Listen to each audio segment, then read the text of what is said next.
I would say that I've been a very resilient person throughout my whole life. Life has forced that hand. But it wasn't until discovering bodybuilding that I realized what resilience was internally. You should see me in a crowd. My name is Vanessa Calafiore, and I was born without hands and feet, and over my lifetime I have lived a full life achieving really big things. One of those things happened to be doing a bodybuilding competition. I did 2 of them. At Kinder, I rocked up the first day and I was in a room for the first time, and I was the only one that was disabled. And I didn't know the word disabled back then, but I looked at my mum and I went, wait a second, where are the kids like me? And my mum got down and said, baby girl, we're maybe born different on the outside, but we're all the same on the inside. I'm Raf. And I'm Sonia. And we are Vanessa's mothers. Yes. Vanessa was born with congenital limb deficiency of all 4 limbs, and that's to say she was born without any hands and without any feet. She's always had a really big personality, and she seems to take everything in her stride. And I guess there's no such thing with Vanessa of not being able to do it. I was quite little when they found out I lived with chronic pain. It wasn't until I was in my early 20s that I found Pilates, because I was trying to mitigate some chronic pain. And through that, one of the Pilates instructor had encouraged me to maybe try some weights, and I did a couple of squats. It was love at first squat, I say. And so I discovered using things like straps and the weights that you would put on a barbell. I became really creative. People are able to believe in themselves more just by seeing what I can do. And so I was like, well, hang on a second. Maybe if I actually put myself through a prep, then, that might actually be a really cool, inspiring thing. And the irony is not lost on me that I don't want to be judged for my body, and yet I put myself in a bodybuilding competition.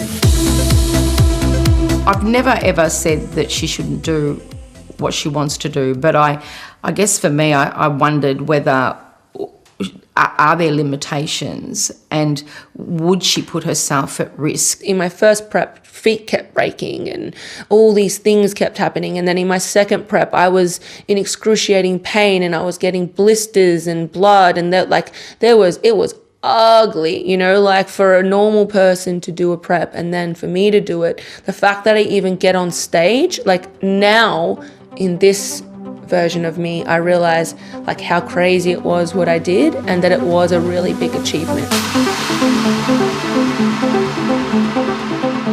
It was just awe-inspiring for me to watch her go through that. It was just amazing to see the strength she had, the ability to get through all of that pain and still get on the other side and achieve what she wanted to achieve. Yeah. I competed on the Saturday and we locked down on the Monday. So lockdowns meant gyms closed, which meant that my body did this interesting thing, which was it did a lot more falling. And especially in the last 12 months, it got worse. So it's been less about physique training and more about trying to figure out what my body needs, what my body's going through. I have my days where it sucks from the time I wake up and until the time I go to bed if I can fall asleep. I'm trying to not feel angry at my body because it's not going to leave. The chronic pain, just like my no hands and feet, is here to stay.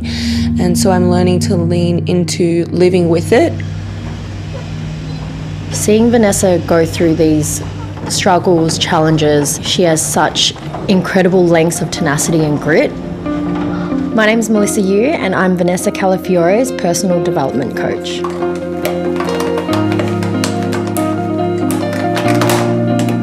Vanessa really openly shares with her community and her audience both of those extremities in life, the good and the bad, and I feel that out of the shadows there is a lot of light, and that's what we can learn from her story. In terms of bodybuilding, it's had to take a back seat right now. I think that there'll always be a bodybuilder in me, and I'll always like to live in alignment with that lifestyle. That's always going to be part of my life. It's also what helps me stay mobile. I am so happy that I'm going to be there to witness her amazing future. I think it's going to be wonderful. I think she's going to impact a lot of people. I am and always will be disabled, and that's not a dirty word. That can be a sexy word because I consider myself sexy, so why not? So I'm on a mission to broaden people's definition of that and to not be limited by something that you might tell yourself you can't.